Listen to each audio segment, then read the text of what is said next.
साथियों नमस्कार। आप सुन रहे मोबाइल वाणी से मैं दिनकर पातुकर। आज हम क्षेत्रीय विधायक विजय चौड़े जी से आपको रूबरू कराने जा रहे हैं।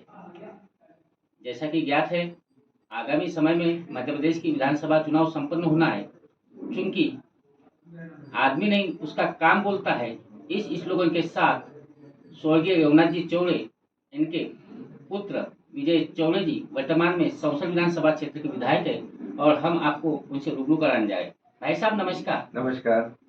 हम आपसे जानना चाह रहे हैं कि वर्तमान में प्रदेश में जो सरकार है और जब आप चुन कर आए थे तो कांग्रेस की 15 माह की सरकार और बाद में भारतीय जनता पार्टी की सरकार, इन दोनों सरकारों में संसद विधानसभा क्षेत्र में आपको काम करने में कितनी दिक्कतें हुई या फिर आप कितना काम कर पाए?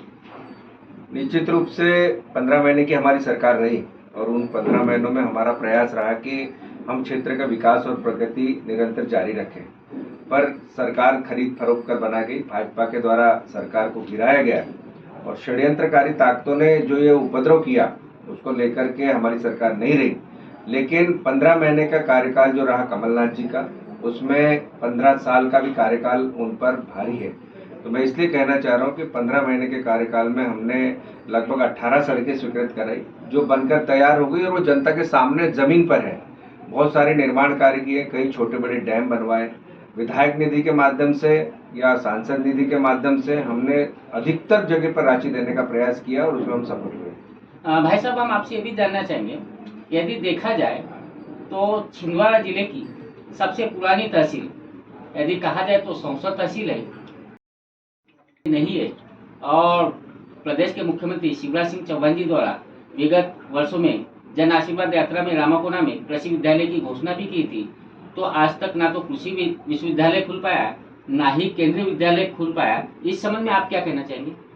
देखिए, जो भी विकास हुआ है वो कांग्रेस के राज में हुआ है। आपको पता है, रघुनाथ चौधरी जी जब मंत्री हुआ करते थे तो हर घर में नल, पानी की टंकी, हैंडपंप, अस्पताल, 5,000 युवाओं को रोजगार, ये सब उपलब्धियां कमलनाथ जी और रघुनाथ चौधरी जी की रही है।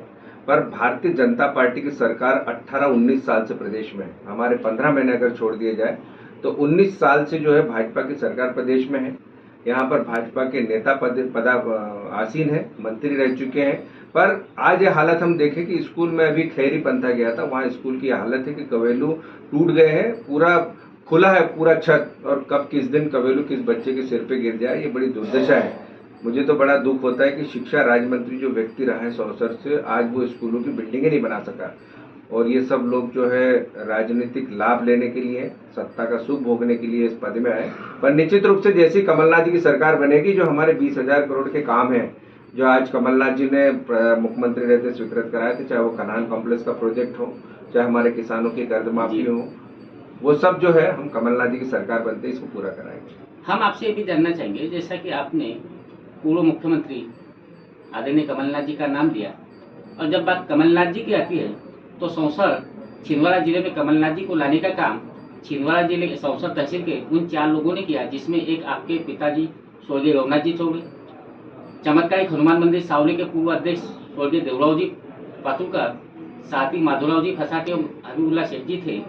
तो 1978-89 में जब इनको यहाँ लाए और यहाँ से पहली बार सांसद बने, उसके बाद में जो आपने विकास की बात कही वो तो ठीक है, लेकिन हम इसमें चाहते हैं कि और कितना विकास होना था जो नहीं हो पाया।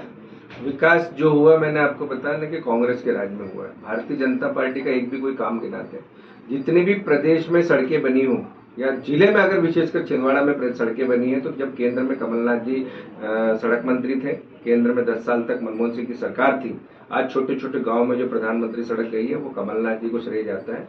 भाजपा के लोग अपना सिल ठप्पा लगा करके वाहवाही लूटते हैं। पर दुख और चिंता की बात यह है कि अगर प्रदेश की सरकार ने छिंदवाड़ा जिले के साथ सौतेला व्यवहार नहीं किया होता तो आज जो कमलनाथ जी की 20,000 करोड़ रुपए की राशि यहाँ होती और विकास होता। पर मुझे इस बात का समझ में नहीं आ रहा कि कन्हान नदी का पुल जो टूटा हुआ है 2.5-3 साल से, वो आज तक नहीं बन पा रहा। मात्र 30 करोड़ रुपए की लागत से ये पुल आज 25 से 30 गांव के लोगों को 40 किलोमीटर का फेरा होकर गुजरना पड़ रहा है। पर मुझे समझ में नहीं आ रहा कि अगर भाजपा विकास करती है तो वो 30 करोड़ रुपए एक छोटी सी राशि होती है, वो राशि वो दिला नहीं पाई। इसलिए मैं कहना चाहता हूँ कि भाजपा जो है वो विनाशकारी पार्टी है। कांग्रेस ही इस देश का, प्रदेश का भविष्य है।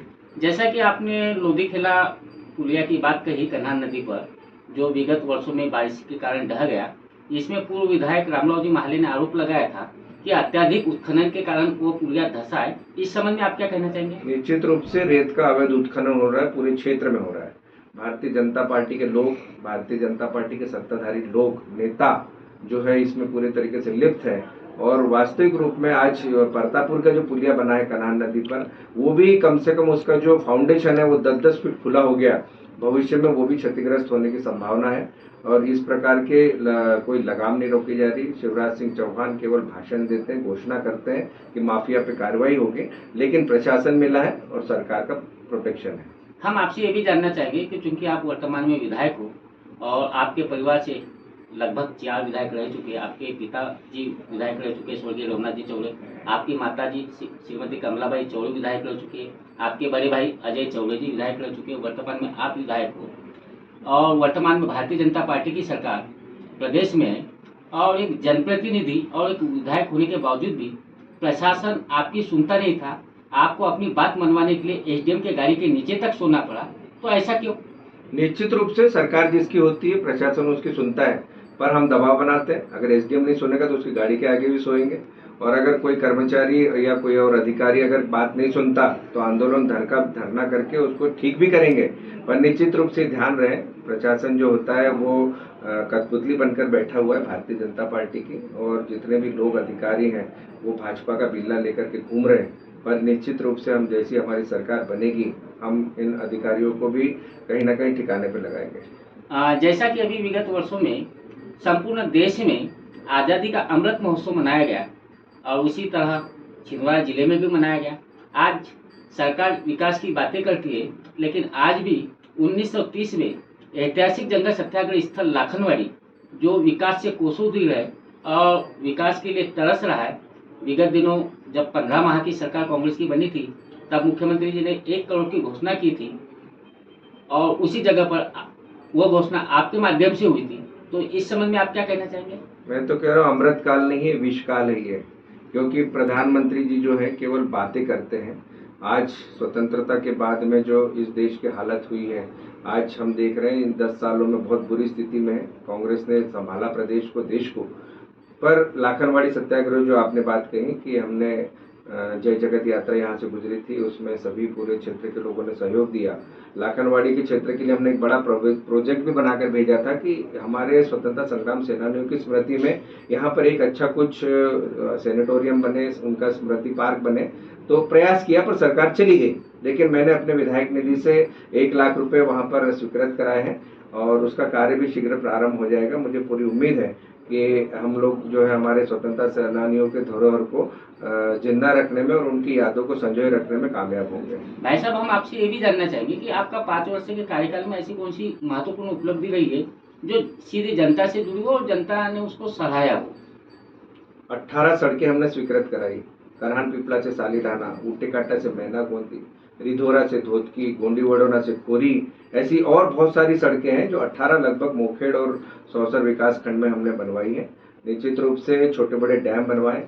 विधायक निधि में हमने वो काम कर दिखाए, अधिकारी या कर्मचारी के घर जाकर के वसूली करने का काम किया, किसी औद्योगिक फैक्ट्रियों से जाकर के धन कमाने का काम किया। हम पाक साफ है, ये जनता के सामने है। और निश्चित रूप से जो 15 साल के जो नेता है जिन्होंने रहा, इनको इस क्षेत्र को करहान मैया को चीर हरण करना, लूटने का काम किया, उन्होंने माफिया, उनके घर में पूरे परिवार में जो है रेत माफिया, सट्टा माफिया, शराब माफिया, इस परिवार की तासीर बन गई है। जनता इस बार उनको सबक सिखाएगी।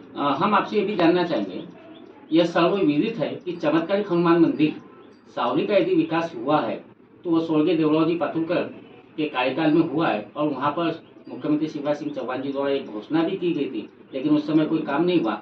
लेकिन वहीं पर हनुमान लोक निर्माण की भूमि पूजन के लिए जो वहाँ पहुँचे और उन्होंने पांडुरनाथ, सौसर और नांदनवाड़ी को मिलाकर नया जिला बनाने की घोषणा की। इस समय में आप क्या कहना चाहेंगे? निश्चित रूप से स्वर्गीय देवराव पातुरकर जी मेरे पिता रेवनाथ चौरे जी के बहुत पुराने और अच्छे सहयोगी रहे हैं।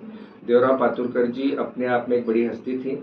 और चमत्कारिक हनुमान मंदिर में जो आज लाखों की भीड़ लग रही है या जो आज वहाँ पर विकास हुआ है, निश्चित रूप से देवराव पातुरकर जी का उसमें बहुत बड़ा योगदान है। उनका प्रयास, उनका जो योगदान है वो हमेशा याद रखा जाएगा।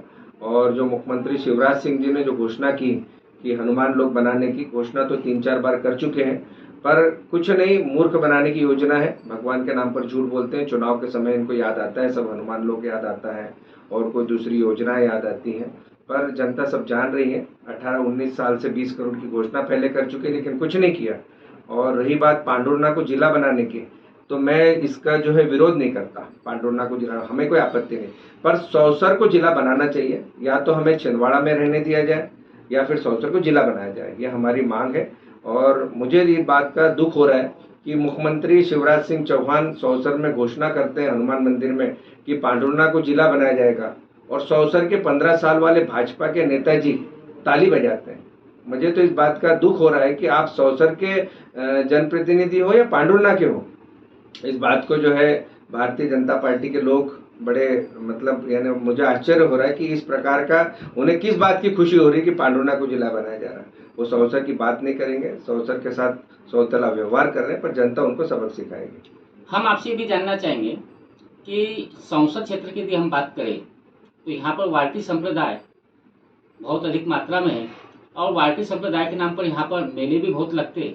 यदि हम रामाकोना क्षेत्र की यदि बात करते हैं तो वहाँ प्रसिद्ध एकनाथ श्रेष्ठी मेला, यानी कि देश का दूसरा मेला लगता है, पहला पैठन और दूसरा रामाकोना में।